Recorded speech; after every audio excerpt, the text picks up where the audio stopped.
I am your host, MISHUMA SABA, M.SABA, and this is our Cultural Variety Podcast. Stay tuned.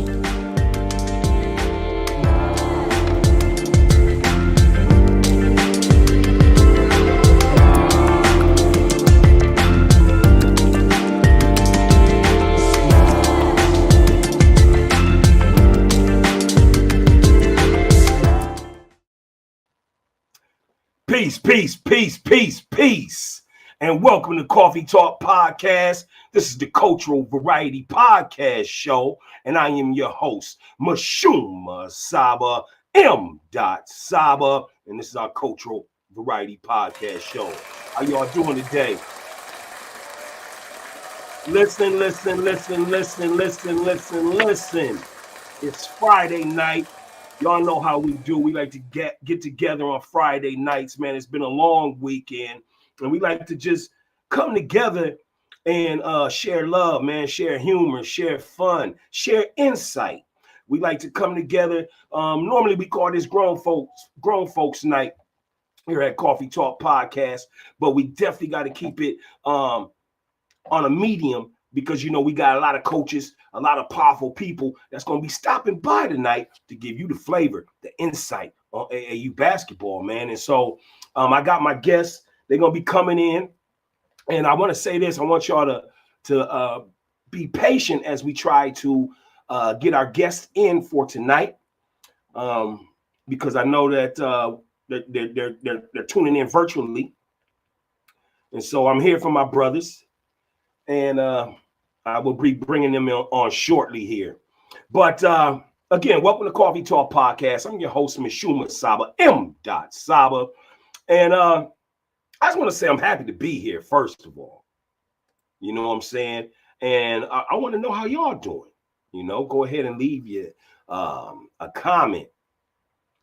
And tell me how your day is going. You know, how was your day? It was warm weather here in the Twin Cities today, and we getting ready for snow probably next week or the week before that. I don't want to speak in terms of winter blues, but yeah, it's coming. But this weekend is going to be beautiful. Today it was 67 degrees. Tomorrow it's supposed to be in the low 70s, so you know we definitely enjoying ourselves. And so that's what it is for this weekend. It's going to be a very warm weekend. I would advise everybody to get out, have some fun, enjoy your families, and then just soak this up, man, because you never know when the winter blues is coming down the street. So, yeah, I got a good show tonight. I got one of my guests is in the studio. We're going to bring him in soon. They're all in their waiting rooms so they can come in together. And, man, I can't wait to hear from these brothers, man, because they got so much insight. And this is a time right now, if you follow Coffee Talk Podcast, you know, our show is for everybody. You know what I'm saying? It's for men, it's for women, it's for the youth, it's for young adults. And I tell you right now, while you're getting dressed to go to the clubs or go out to dinner or whatever, we got you right now at a great time. It's 8 p.m. So if you can, catch some of those young adults and tell them, man, listen, Coffee Talk Podcast is on. Y'all might want to check it out tonight. There's some big boys in the Twin Cities, in the state, nationally, that's going to be on the show tonight. And they're going to just be talking about the pros and the cons to AAU basketball. So before we get into all of that, you know how we do. We never start a show without giving it its flavor. You know what I'm saying? So tonight's flavor is this. Tonight's flavor is your choice. Typically, we always give you a smoothie flavor, a wine flavor, something exotic. But tonight, it's your choice. So what I want you to do tonight is I want you to go ahead and pour yourself a cappuccino, some water, some wine, a beer, a smoothie, whatever makes you comfortable. But once you come on in, kick your feet up and welcome to our humble home here at Coffee Talk Podcast. All right, so you know how we do. Tonight's wise word is from a man that, let me say it like this. He's 6'10", and they called him Big John Thompson. He's from one of my favorite schools, man. When especially in the late 80s, early 90s, Georgetown Hoyas basketball out of DC. And John Thompson was actually born September 2nd, 1941 in Washington, D.C. Excuse me. And he went to his essence on August 31st, 2020. What we do here at Coffee Talk Podcast is we always honor our people, our heroes, our lawyers, our doctors, our scholars, our people. You know what I'm saying? And so we want to honor John Thompson tonight with the wise words.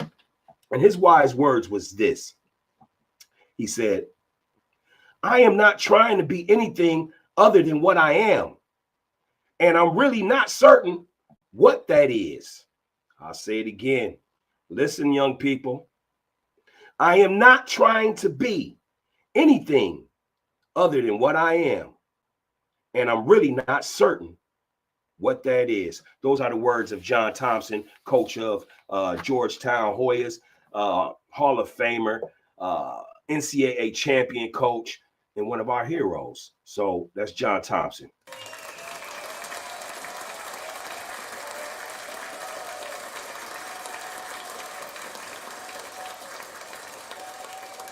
All right, so I'm going to introduce one of the first friends of mine, a special guest, and we're going to talk more about him. I don't want to just say it all in the intro, but I want to introduce y'all to Coach Marlon McCoy. And are you out there, Ski?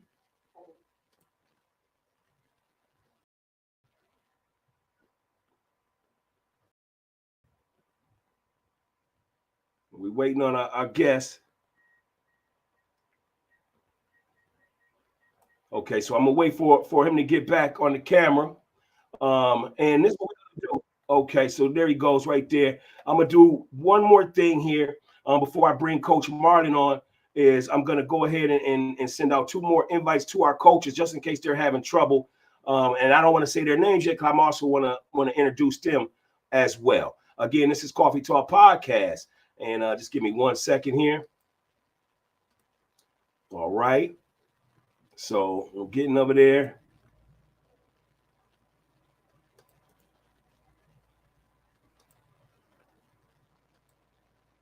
Okay, so I just sent that link to one of my guests there.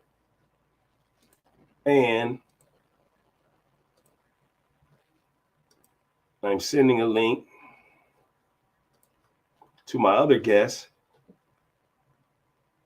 And then we'll be ready to go. Thank you for being patient with us here at Coffee Talk Podcast. We're the new media, and you know, everything is live. You know what I'm saying? This is not pre-recorded. Everything is live, and that's the type of flavor we like to give our people here at Coffee Talk Podcast. I'm going to go ahead and bring Marlon McCoy in. Coach Marlon.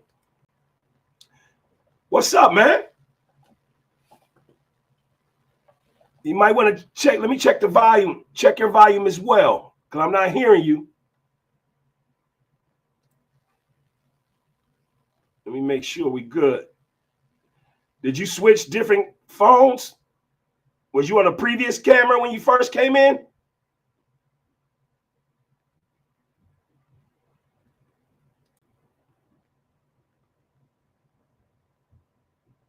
We can see you good. I just can't hear you. There's a microphone on the first camera that let me see. Ooh, I might have to send him it back out to him. But let us know, man. Let us know your thoughts on what you done today. Let me resend that link out to Marlon. You know, this is live Coffee Talk Podcast.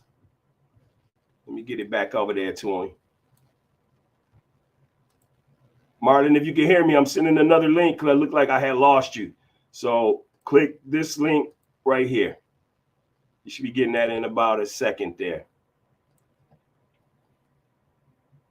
All right. Thank you for tuning in to Coffee Talk Podcast.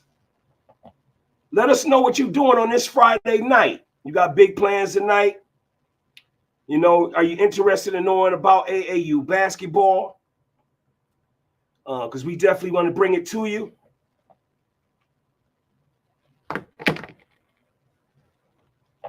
And I'm going to go ahead and give my guys about 3 more minutes.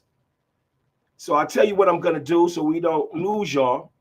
We're going to go ahead and I'm going to take you in to a 30-second commercial break. And when I'll be back, we'll be ready to go.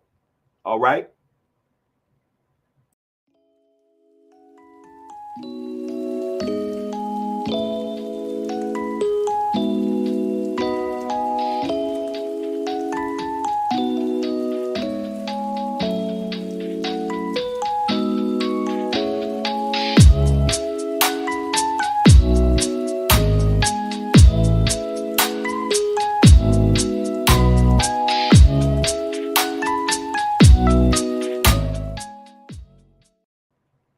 All right, we are back, and this is Coffee Talk Podcast. Woo! These studio lights be making a brother sweat. But yo, welcome. Have y'all been watching the NBA? Los Angeles Lakers is 0-2 right now, man. What's up with that? Yeah, you know your boy LeBron is in year 20, and I don't want to say that to like lessen his game, because this brother just averaged 30 points a game last year in year 19, man. So I definitely applaud the King James. But let's go ahead and dive in, shall we? And my coaches should be popping in soon. But we're going to talk about AAU basketball. So let's go ahead and begin. AAU basketball, according to hoopsaddict.com, was officially funded on January 1st, 1988 by William Buckingham Curtis and James Edward Sullivan.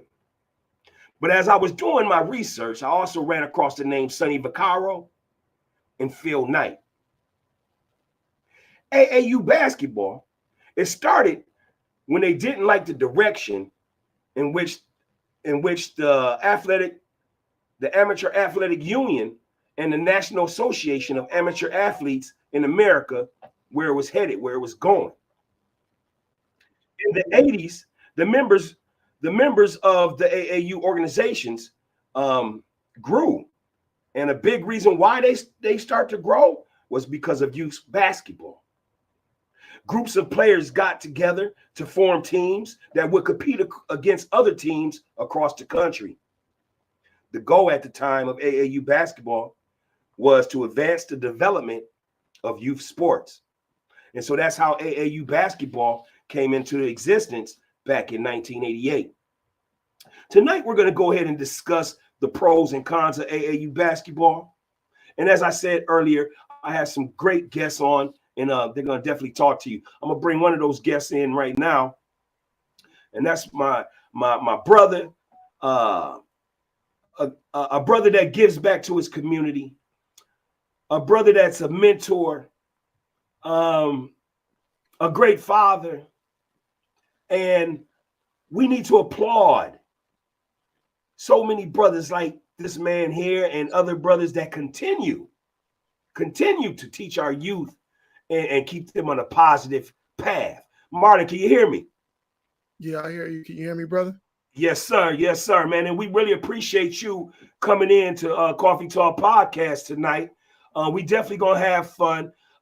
This is our Friday night. We usually call this Grown Folks Night, but because I know we got you coaches, we're going to really keep it like at a medium. Yes, we can have fun, but at the same time, we got, you know, some youth that may want to know about AAU. So I'm definitely happy to have you here, and we're going to have fun tonight.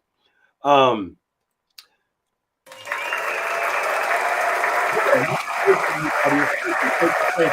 you know what? I had to rock that Twin Cities. As you know, I am a Twins fan, but there's days I got my other team because I like them in twos. I got my B hat from my Boston. I've always been a Boston Red Sox type of guy. My man Marlon got that NDSU. One of our coaches that's going to be on here tonight, he actually went to that school. We'll talk about it, even if he doesn't make it tonight. We'll talk about that as well, and where he went from NDSU and his travels over to Division One. So we're definitely going to talk about that. I'm gonna get right into this subject in a second. I got a couple coaches are just calling me, and I want to make sure that I help them get in. Again, I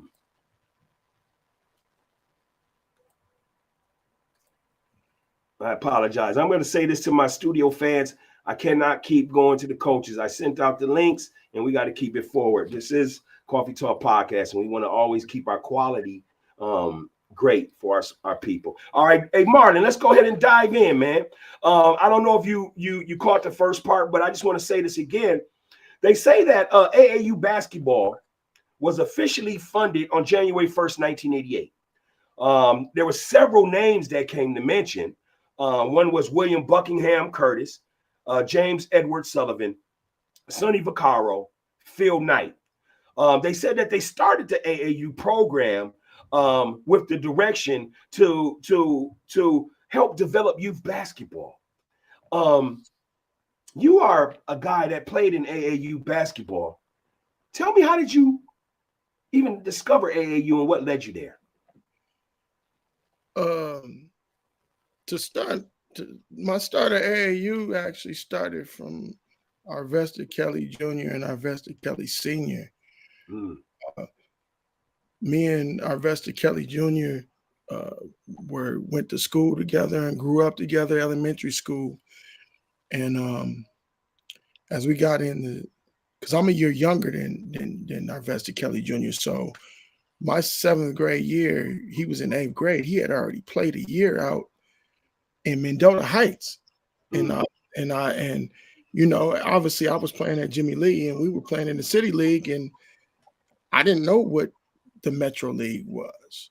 So he always would talk about the Metro League, and you know, he was playing with kids that was playing out in Egan and from all over. And I'm like, you know, y'all play in a league? And he was like, you know, he explained to me that it was a Metro League, and I went and watched him because obviously we was homies, and he played in the league, man, and he was playing against everybody. It was basically travel basketball in the winter.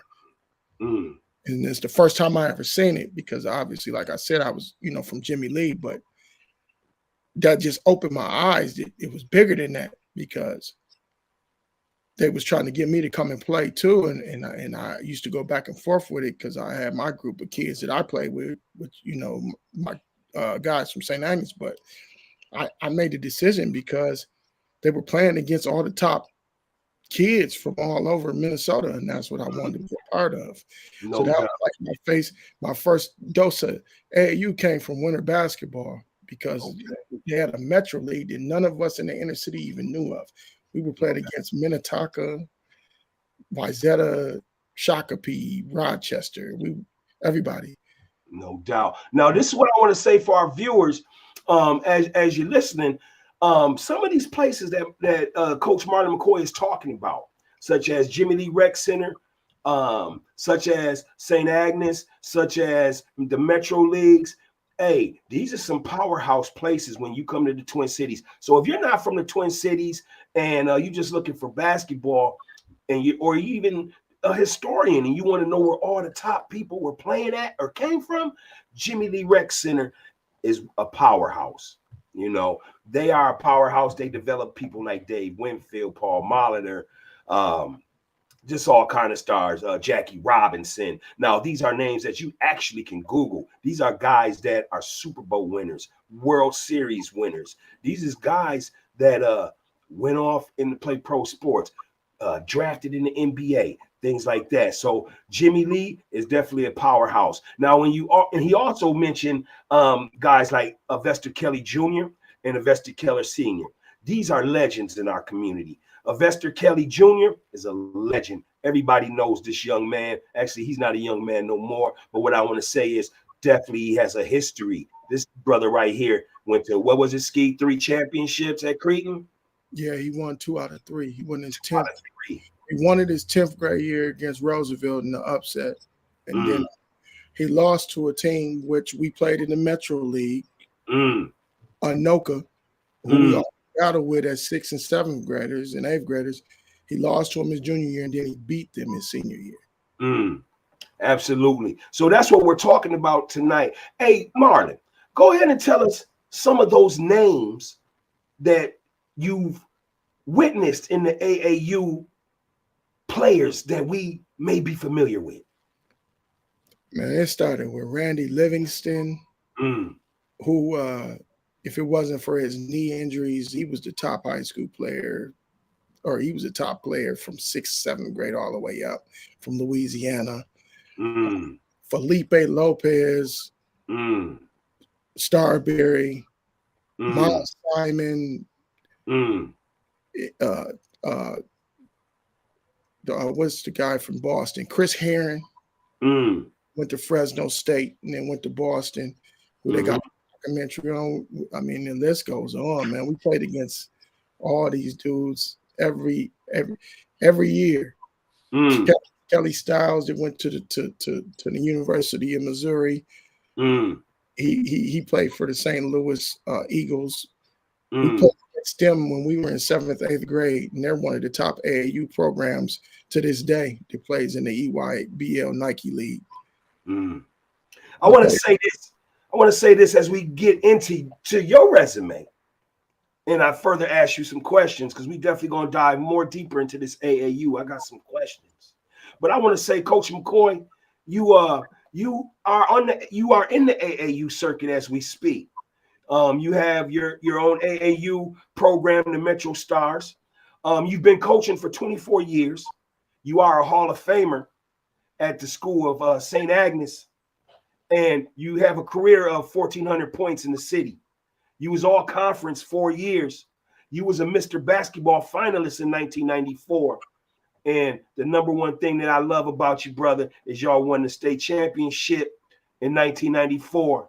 And it was a little Catholic school in the hood that took 12 brothers from the hood and rocked out, and y'all won the state championship. And you didn't do it on no small level either.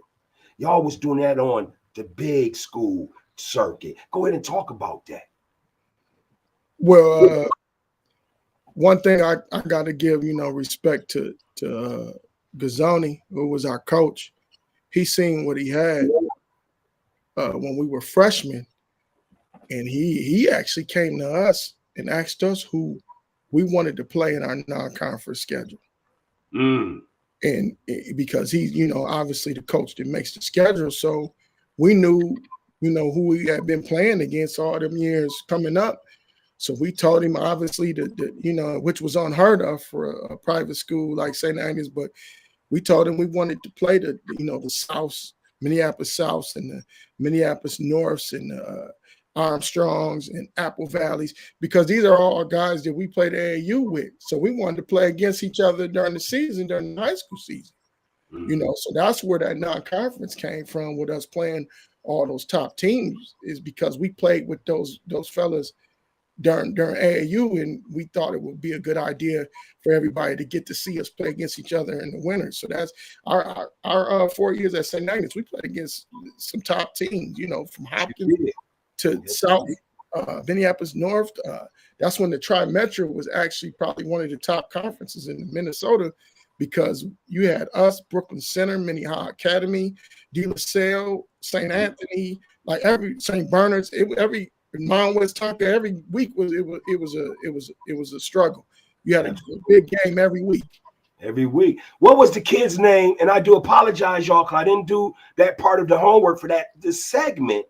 But what was the kid's name at Boston College? At Boston College? Yeah, that came out of here. The young guard. Troy Bell went to Troy Bell. Yeah, he went to So what we're talking about is we're talking about big names. Coach McCoy is talking about big names in the city. Yeah. See, the Twin Cities ain't about farmers and polar bears. No, we got some of the best basketball players in the nation right here in the Twin Cities. I could give you names like Troy Bell. I could give you names like Coach Marlon McCoy. I could give you names like Prentice Perkins. I could give you names like Jalen Suggs. I could give you names like Khalid El-Amin. I know y'all know these names, and this is why we want to bring you the flavor tonight. Listen, y'all, listen. Coach, let me ask you this.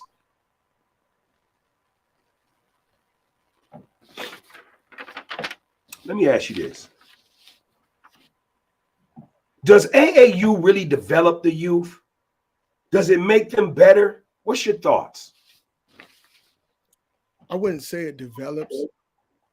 I think it puts you in a situation and a platform to better your chances as far as, you know, pursuing your college, because, you know, you're playing against obviously the best players and from all around. Like, you know, it's got so big now that you're playing against so many different players and at a high level that, you know, you'll be amazed to see how many coaches are at these games just watching these kids play.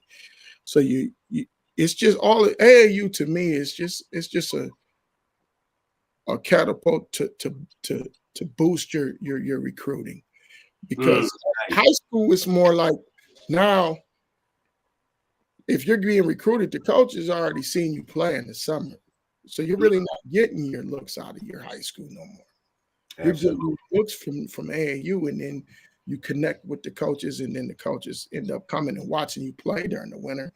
But you could be at a team that's 20-0, or you could play on a team that's 1-18. But if they see you at AAU in the summer and you balling with other players that are on that level, it's really not even about the high school no more. It's about the AAU.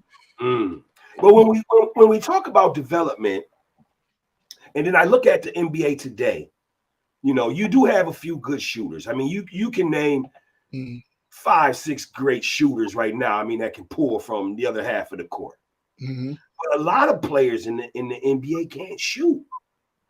What is your thoughts on that? What is your thoughts on that? And does that have something to do with AAU? It has a lot to do with AAU, because if you go and watch AAU games, there's no more. I want to say, I think Charles Barkley said it last year about the Timberwolves. He said they're the best, dumbest team that he ever seen play, because he with AAU, everybody thinks they're the man, and there's no more roles.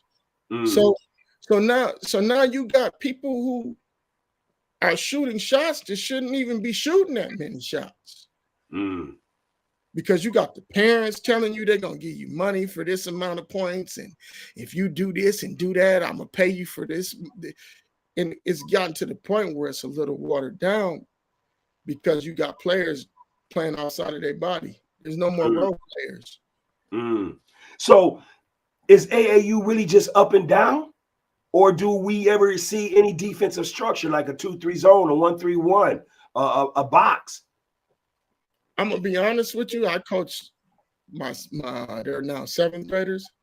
You would be amazed because I'm one of the only coaches that still play different types of zones and man-to-man. I would never just be a coach to teach just zone, but I'm one of the coaches. I'm a throwback, so I kind of teach zones and man. But you would be amazed the look on coaches' faces when I go zone. Wow. When I call out it, because it's like a lost art. Like, they don't even have an offense for zones no more. Wow. Like, the kids, if I call zone and they see a zone in front of them, the kids literally look lost. Like, what is this? Like, it's foreign. Wow. Y'all's listening to him. This is Coach Marlon McCoy here with M.SABA, and this is Cultural Variety. This is Coffee Talk, the Cultural Variety podcast show. It's Friday night. We getting it in. We learning about AAU basketball. Marlon, let me go ahead and ask this.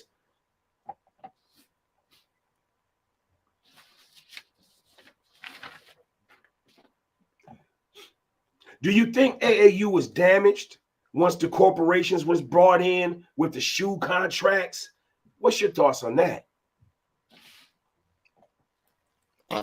I think AAU is giving more kids chances, but I think on the flip side of that, because there's pros and cons to everything. The pros of it is AAU is it's giving a lot more kids a platform to showcase and get a free education. But my only thing with it is, look at the transfer rates. Like, I think AAU has a big, piece of these kids transferring, because every kid feels like if they're not the man, that they're not going to sit around. There's no more patience. So all the kids just soon as that you don't have you didn't have your good year, I'm out of here. This ain't the school for me. Whereas where it used to be, you sit around and you wait your turn. It might be your senior year where you finally play. Now these kids who think they're so good, if they don't play their freshman year, they ain't even staying there.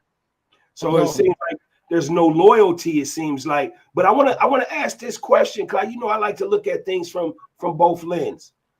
The fact that it sounds like there's no loyalty, does that have to really do with the leadership of basketball? I mean, teams today are not showing loyalty to players, and kids are watching that. I mean, NCAA colleges for years were making money off of the backs of these athletes. And so they wasn't showing loyalty to the kids. And now the kids, is it more of a business than basketball? Talk to me. I would say yes. It is a business. I mean, just look at it. You got kids that are able to make money now, which should have been happened. That was the main reason. If you look back to the Fab Five, their sophomore year run, they had blue shooting shirts on with nothing on them, because they refused to wear a logo or their name on anything, because Michigan was getting paid so much money and they were starving. And they was getting exploited. Absolutely. If you look at this sophomore year, they didn't have nothing on their T-shirt. It was just a blue T-shirt. Wow. That was purposely. Yep, I remember that. Yeah. I remember that. Because I want to say, my bad, they went overseas and seen their shoes in a window. The shoes that they wore, the little Air Maxes, the Fab Fives. It said Nike Fab 5. That's what it said in the window. Jalen Rose was saying how he couldn't even afford to order a pizza at that time. And they were selling that number 5, that blue and gold number 5, one of the coldest and highest selling jerseys in Michigan history. Yeah. I mean, I still would pay you $150 if I could get my hands on a navy blue Jalen Rose Fab 5. I'll pay $200.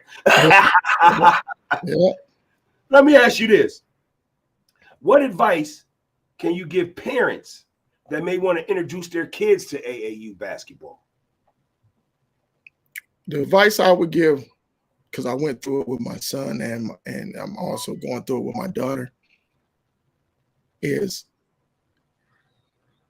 the kid either got it or they don't got it. And you can hire all these personal trainers, you can go to all these camps, but if your kid got it, he got it. They're gonna come and see who your kid is if your kid can play basketball or play football or whatever sport it is. And I just think that parents get caught up in trying to buy their way through, and it's like, if your kid got it, they got it. And that leads a lot of parents to getting upset when they spent all their money on that kid and the kid just doesn't got it. OG told me a long time ago that I used to work with Richard Coffey, who has a daughter and a son that plays professional. Former Golden Gopher, Richard Coffey. He told me, because I used to ask him when my son was young, my sons were younger, just about camps and should I send them here, send them. And he said, if they want your kid, they're going to pay for your kid, and fly your kid to wherever camp they want them to be at, because they want to see. He said, pay them before, especially before they're even out of 8th grade. Nobody's being recruited out before 8th grade. I mean, you get offers. You have some kids that's special, to get offers. Mm-hmm. But that's like 2%, 1% out of the kids. You paying for all these different, camps and going out of town. Your kid ain't even being recruited yet. So what are you really paying for? Absolutely.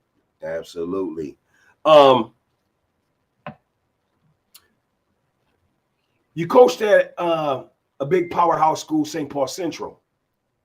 You did what, 3 years there? 4 years there. And I know me, being a brother of yours, a supporter of yours, and me and you both didn't go to Central, but we had so much fond respect for St. Paul Central. I remember going to the games and hearing the drums, boom, boom, boom, the popcorn smell in the hallway, and it was always an enjoyment to go into that big school. I'm talking about Central High School, y'all, home of some big people out there. You look up Central High School, home of Geek Squad, one of the owners of Geek Squad, one of the people from YouTube, all came out of St. Paul Central High School. So we talking about a major school in the Twin Cities, and they was they're definitely during the late 80s and 90s was a big powerhouse in basketball and football. But what I want to say to you, Ski, is a lot of us wanted you to coach boys basketball, but you said you was going to coach girls. So leading into my question, what's it like coaching girls on the AAU circuit? It's different. I can't sit here and say that, it's not. Girls are a lot more emotional, but they pick up on stuff a lot more than boys. Boys are a lot more athletic. Boys, you can really get into them and get into their skin. Girls, you have to be a little more, I wouldn't say softer with, but you got to watch what you say. They're girls. Do you think the girls are more fundamentally sound right away? By far. I could show. It could take me 2 months to show 5 plays to some boys. It take 2 weeks for some girls. Absolutely. And I don't say that like they're dumb or anything, but it's just girls just pick up on stuff a lot quicker. It's just quicker. But boys are by far a lot more athletic and have a lot more tougher skin. So it's different. It was a big adjustment for me when I moved from boys to girls. I want to say this. AAU clubs started to receive sponsorships from companies to attract elite high school talent. By sponsoring the kids, the Nikes, the Adidas, they felt that this was a way to be the first in line to secure the elite players into signing tennis shoe contracts. What's your thoughts on that? They knew what they were doing. The program that I coach for, Metro Stars, they are Adidas program. They already have dates set. They have their own. Adidas has their own league. Nike EYBL, which is called, has their own league. Under Armour has their own league. So it's real. Like it's a for real summer league. Like you play against 16 to 18 teams, and you have a playoff at the end of the summer at the end. Name some of the states that participate in these such AAU tournaments. It's every state. Every state. You're playing against Nike. Nike is the top one. I can't sit here and even compare. EYBL Nike circuit is the top circuit in AAU basketball, boys and girls. And the Adidas circuit, I would say, is second. And then you have the Under Armour circuit that is third. And then you just have NCAA certified events that you're able to sign up for the teams who don't qualify for the Nike, EYBL, and the Adidas and the Under Armour circuits, because they only let a certain amount in, and depending on your state, you only allowed a certain amount of teams in each state, which is crazy. Wow. But yeah, I see that. But at the same time, it seems like it allows a lot of exposure to kids. Oh yeah. If you play on the Nike circuit, and this is what people forget about, which is sad, is people forget about, they're so caught up on Division I. You got a million Division II schools to give the same money that Division I schools give out. It's still scholarship money. That's right. And that's where these parents, where they get confused at, because everybody wants their kid to be this Division I athlete. I get that. But you got a whole bunch of Division II schools that'll give you that same money.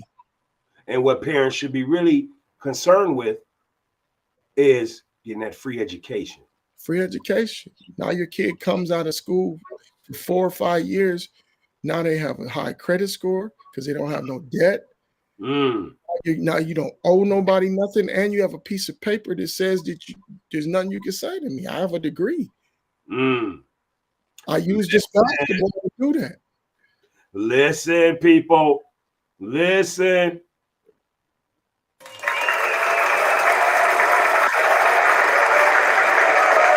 I want to say, man, if you're just tuning in on this Friday night, this is Coffee Talk Podcast. We're talking about the pros and cons of AAU basketball. And with me tonight, I got Coach Marlon McCoy. You see, I got his jersey up there in the corner, the red and white and the red, the red and white and the red and white, the big 25. What inspired you to wear 25, man? I'm gonna be honest. Like my 3rd grade year playing basketball, I asked my mom what jersey I should wear, what number, and I called her. It was crazy. I called her from Jimmy Lee. I said it was like 3 different numbers. I said 25, 35, and 45, whatever, just to give an example. She said 25 fits you. And I'll never forget that. She said that in 3rd grade. She was like, 25 fits you. That's a number that fits you.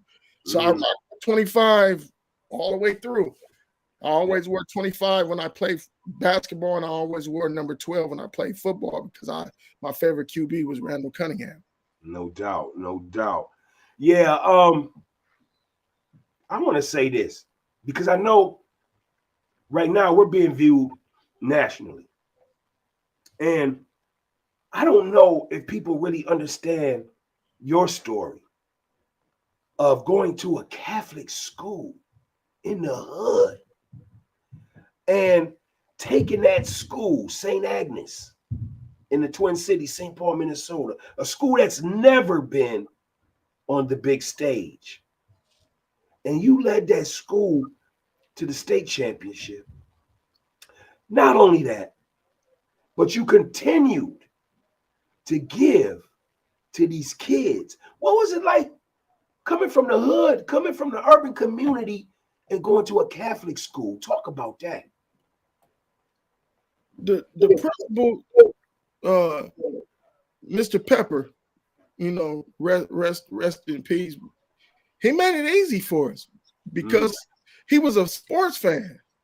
Okay. So as much as we had rules and the little things that in the discipline and stuff that they wanted us to do going to a private school, it didn't feel like a private school, to be honest, because we had it was a lot of diversity. So we didn't have to really change up. They let us be us. You couldn't be in there being wild and none of that, but you could be you. And that's what I liked. And that's what I was kind of, I got to see, because, he's your partner, your family. Donald went there first. So when I got to watch Donald go through his first 2-3 years there before I even got there. I was a freshman when y'all was seniors. So I had been around, their program and going to his football practices and coming up in the school and picking him up. And, so I got to see what the school was like, the school culture, before I even got there. And that I felt comfortable. When I would walk in, Gazzoni would be, didn't even know who I was at first. Once he found out who I was, I'm walking in there. I'm in there talking to teachers. I'm in there talking to the janitors. It was like I already went there and I wasn't even there yet. So I felt comfortable. That's what made me go there. Like I could have went to Creighton with AK. I could have went to Central, obviously, and all these different schools. Could have went to Carmel with you. Me and you was hanging every day. But I felt comfortable there. So I was like, this is where I'm gonna go. And my boys just luckily they pops was like, you going where he going. So that's how Les and Char and Ponch came with me. I tell my viewers this.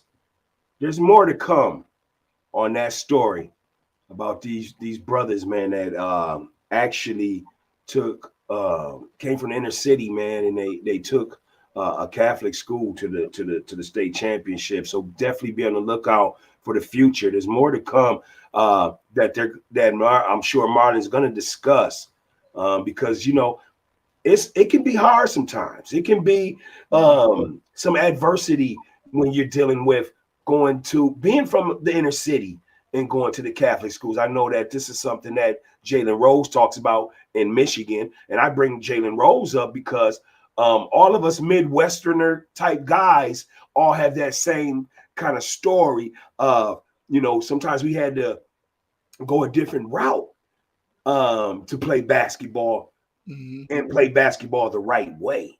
You know what I'm saying?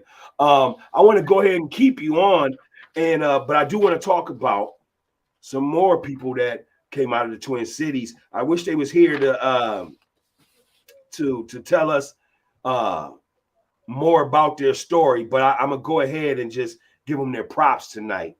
So because they are dear friends of ours, and just give me 1 second here.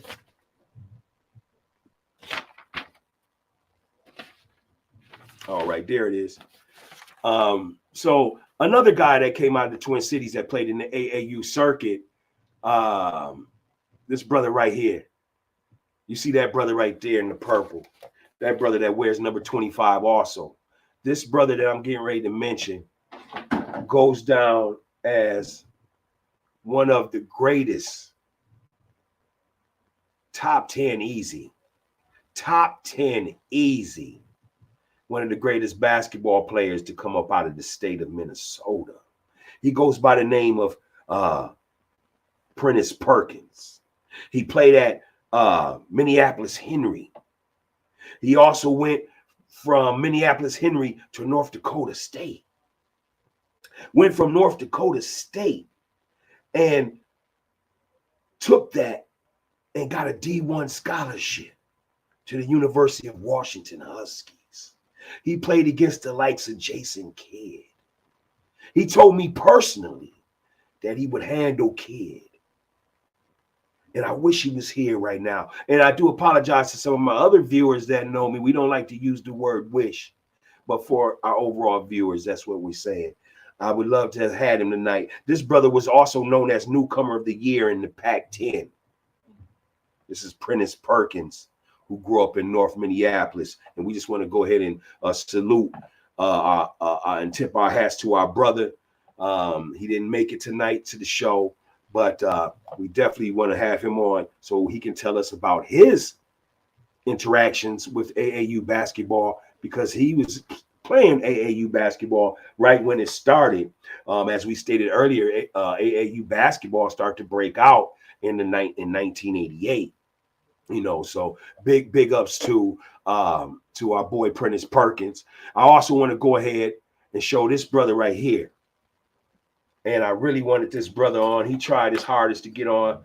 He couldn't get into the studio. There was some difficulty as far as the link. But I want to give shouts out to Brian Sandifer, a.k.a. Train Mania.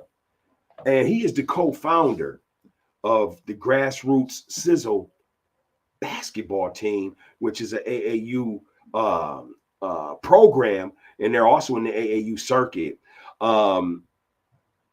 I wanted to ask him some questions tonight, but I'm going to just go ahead and say something that he said back in July 29th, 2021. He was speaking to recruitlook.com again, back on July 29, 2021. And they asked Brian, as you can see in the upper right corner, he's with a young Jalen Suggs in the picture. But they asked Brian, he said, actually, Brian said to recruitlook.com, he said Jalen Suggs would be a pro and Chet Holmgren would be next. And I want to ask him, how did he know?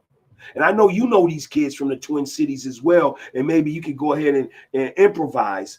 But this brother in the grassroots Sizzle basketball program have had 2 lottery picks. I'm going to say it again. 2 NBA lottery picks in the first round. No, let me slow it down. 2 lottery picks in the first 5 picks. Did you hear what I said?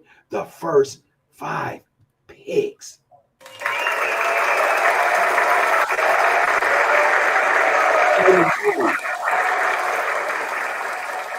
Not Jalen Rose, Jalen Suggs in 2021 was selected in the first round, 5th overall by the Orlando Magic.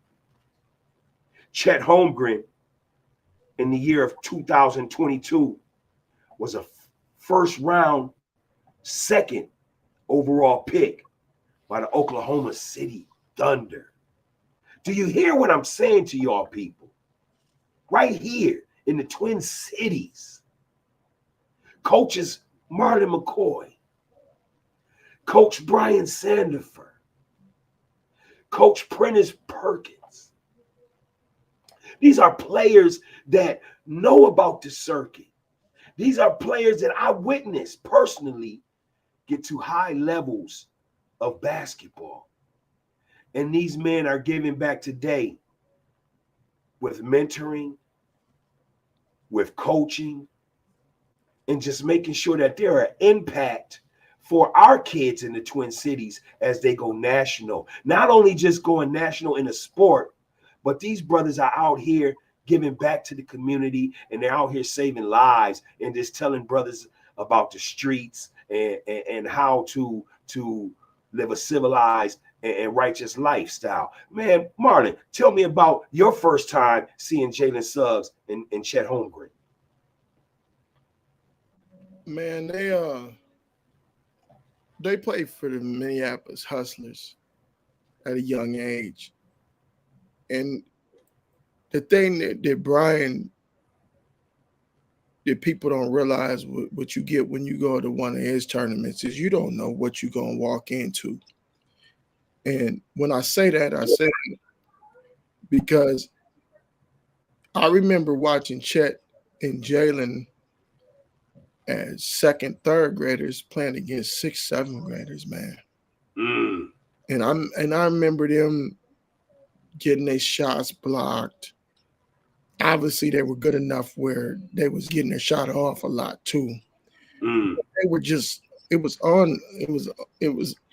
just, they were playing at a high level at a young age. And that's when I knew, like, these kids are like 9 years old, 8 years old. And Jalen would just be in the gym, him and Chet, all day. Because I used to work the door for B a lot. And so I'd have to be there at 7:30, 7 o'clock, 7:30 in the morning, first game at 8. And them kids would be at that gym walking in 8, 9 years old at 8 o'clock. And no matter if they was playing or not, they would be there until 8, 9 o'clock that night. Every week. They was gym rats. Just shooting up shots when they weren't playing or during the timeouts. You know what kids I'm talking about. Just dribbling the ball. Jalen would be dribbling through the hallways. You just knew.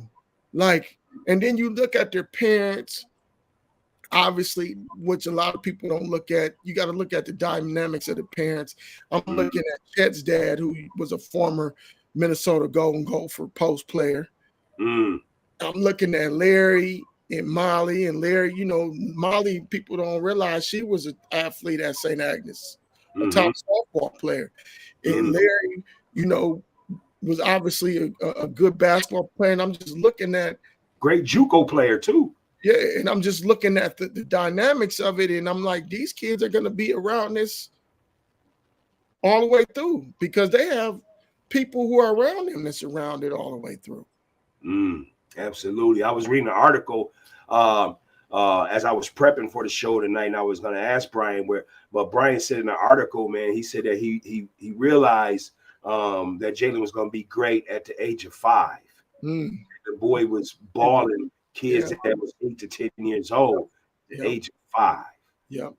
See, we don't just make this up here at Coffee Talk Podcast. You are living it and seeing it. 2 top NBA lottery draft selections coming right out of our backyard here in the Twin Cities, man. And they definitely, Marlon, you had hit it on the nose, man, when you said the parents, man, they came from good parents. They came from good parents. You know, that's really what it's about, y'all, as parents, man, is whatever your kids want to do, you know, make sure you support them, man. Somebody said to me the other day that if your kids is doing good and you know, they may need some money or something, go ahead and give it to them, man, so they don't have to go get it off the streets or be influenced by, you know, negative situations, man. So I really appreciate you mentioning the parents as well. Yeah. You know, this is Coffee Talk Podcast, man, and it made a lot of you really catch what Marlon's been saying tonight, because he's been dropping a lot of jewels tonight, just on the interactions of AAU basketball. I'm gonna go ahead and say this. You guys go ahead and leave a comment for Marlon, and I'm sure he'll be able to answer those as soon as he can. Some of you guys are getting the live recording now. Some of you may be getting the live recording probably in 30 minutes as we hit other platforms. I'm gonna go ahead and hit you with 2 more questions, and then we're gonna go ahead and end the show for tonight. But let me ask you this. Did you receive a lot of flack for being from Minnesota and you guys would go play national teams in the AAU circuit? How did they welcome you guys, or what was people saying about these kids from Minnesota? Well, I know when I was coming up, it kind of played to our advantage because when they seen obviously Minnesota as their opponent, they automatically thought, oh, this just must be a whole bunch of white kids, because that's what they would say to us after the game would be over. You know, as you develop relationships with a lot of, you know, different states and kids from other places, they would always be like, we didn't even know y'all had, you know, black people in Minnesota. And I'll be like, yeah, like we got some neighborhoods here. Yeah, but absolutely. But it helped. It used to help us because they would already come in the gym like we play in Minnesota. Then when they would see us playing and warming up, it's like, oh, we got to really play. Absolutely. So a lot of people don't think that there was no flavor here when you went and played basketball on the circuits, or they thought you was like a Richie Cunningham type. And that's not to be disrespectful to any of my European viewers, of course not. But we're just talking about a stereotype, in the AAU circuits when you start to see teams from the North going to play teams such as the New York Cities, the New York City Grouchos, the Louisvilles, the Iowas, the Memphises, the Los Angeles teams in these Las Vegas circuits throughout the country. So that's what we mean by that. Nothing offensive there. My last question. What made you develop your basketball program after you was done? With my son and them, or what just period.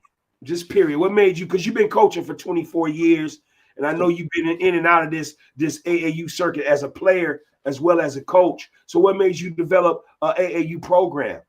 So how that ended up happening, bro, I was dropping Marlon off to practice every day, obviously, for basketball. John Robinson, who is his daughter is one of the, I think, hands down, probably the best player to ever come out of St. Paul. What's her name? Angel Robinson. That's right. And Yeah. Angel Robinson, y'all, because we're talking about our backyard here in the Twin Cities. Yeah. Angel Robinson played overseas. Angel Robinson was drafted by the Minnesota Lynx women's basketball team. Go ahead, Ski. So he was working at Sheffer, and obviously a lot of the kids were. I started out coaching football. The kids in football with Lil Marlon and them before basketball. I kind of wanted to stay away from him with basketball because I didn't want to coach him at a young age because I didn't want to push it away from him. I didn't want to be too hard on him. So when John was his coach, John was working more than one job, which is what we all have to do sometimes. So when I would pull up and drop Marlon off for practice, sometimes John was late because that's what we have to do. We work in different jobs. I understood that. So I would just basically warm the kids up. I know how to coach. I just don't want to coach. So that turned into, now we're playing tournaments. John's still coaching them, but there was some weekends with John because he got Angel. He's trying to, that's his daughter. That's his baby. So it was some tournaments where he couldn't be there. So I would have to, he would ask me to sub in for him. We started winning a lot. The parent, and John wasn't the type of person that was like, oh man, you trying to take my team or this ain't. He just worked at Sheffield and just wanted the kids to play. I remember that. We were winning and winning more and more. So now we're getting not only city good, we're state good. So now the parents are they're putting the pressure on me. Let's do some fundraising and let's get them this and this and that. And let's get on this road. You need to coach them in the summer. John coach them in the winter. You coach them in the summer. And it worked out perfect because John had to move around with Angel during the summer. So I ended up getting a job at St. Paul Central. True story. I go to Galloway. I said, man, I know y'all got a whole bunch of old jerseys just sitting in the equipment room that y'all don't wear no more. Y'all got new jerseys, so y'all just put. I knew they would look good on little kids. They were Central, so that's where the Central area came from. I was like, we're gonna be Central area. I'm here coaching. All y'all live in this same neighborhood. We're gonna be Central area. So they gave me a whole bunch of throwback uniforms, black and white. I went and bought them shooting shirts, printed them up, and that's where we took off.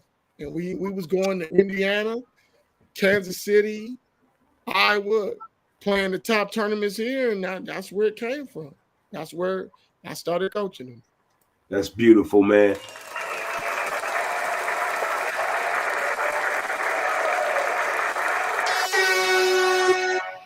I want to say this, man, as we get ready to end the show, there was so much that you said tonight that I really, really want people to pay attention to, man. You spoke about parents' involvement. You spoke about how the community had to come together and they was giving you jerseys. They gave y'all jerseys so that y'all can look good, and it was a startup for you. The community always has been there for you. You are a native son of Rondo community. And if y'all don't know about Rondo community, you definitely could check out a series of Rondo community on YouTube.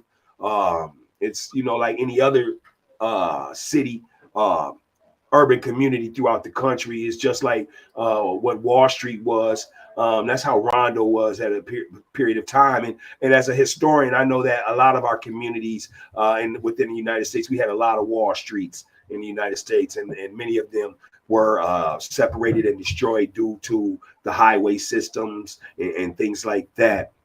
But definitely check out our history, the Rondo community here in the Twin Cities, St. Paul and Minneapolis. I want to say this, man. It's been a pleasure having you on our show tonight. You definitely are invited to come back anytime. We definitely would love to have you. If you're just tuning in, we were talking about AAU basketball, the pros and the cons. And, if you are interested in AAU basketball, what should they be doing, Ski? I would just say if you want to, because there's definitely levels to it with AAU. You can play top notch. You can play. They have it, and they even label it Division 1, Division 2, Division 3. Now they have it to that point where they label it like that, and it's pretty accurate. And all I say is if you have a kid that wants to play at a top level, man, you have to be doing the things when the cameras are off and when nobody's around. You have to do those things. That might be a 5 o'clock workout. That might be a 6 o'clock workout. That might be changing your diet and eating different. It's because it's really that level on that top level. It's really like that. Yeah, because if you're not competing, somebody else is. If you're not practicing, somebody else is. I remember as we get ready to go, I remember Puff Daddy P. Diddy saying that one time where he said he only slept for like 4 hours sometimes. He said because if he sleeps too long, then the competition is getting the upper hand on him. So, kids, if you want to inspire to play athletic sports, AAU basketball, or whatever you may want to do as a career, understand that you definitely got to put practice into it, whatever it may be. You cannot get to where you're trying to go skipping around, practicing on the daily, eating right, conditioning yourself, being around the right people and networking. That was another thing Marlon mentioned tonight, is that at St. Agnes, being an inner city brother going to a Catholic school in the hood, he was networking with people even before he got there. And so what I tell the youth is, don't burn your bridges. Be willing to hear people out when they're giving you advice, because sometimes that advice may come in handy. And sometimes it might come at that necessary moment, but it may be in your backpack of knowledge, and you may be able to use that advice again when that time comes. So I want to go ahead and thank you for tuning in. We're going to get ready to go ahead and sign on out of here. I'm going to talk to my viewers before I go. But thank you, Ski. Is there anything you want to say to the audience before you go? Man, just I appreciate it, man. You set the bar high for us. I don't know if a lot of people know our history, but man, we've been around each other and rocking for a long time, man. And you always, I can see this vision that you have. I seen you doing this maybe 20 years ago. Like I can see, so seeing you do this, man, is love. Keep doing what you're doing, man, and keep pushing. You're great at it. Man, I appreciate it. Thank you. I'll see you soon, bro. All right. All right. So listen, this is Coffee Talk Podcast. I am your host, MISHUMA SABA, M.SABA. And I just want to thank y'all, man, for tuning in, for continuing to support the show. And I'm going to tell you this, Coffee Talk Podcast is a cultural variety podcast show. We appear 3 days a week.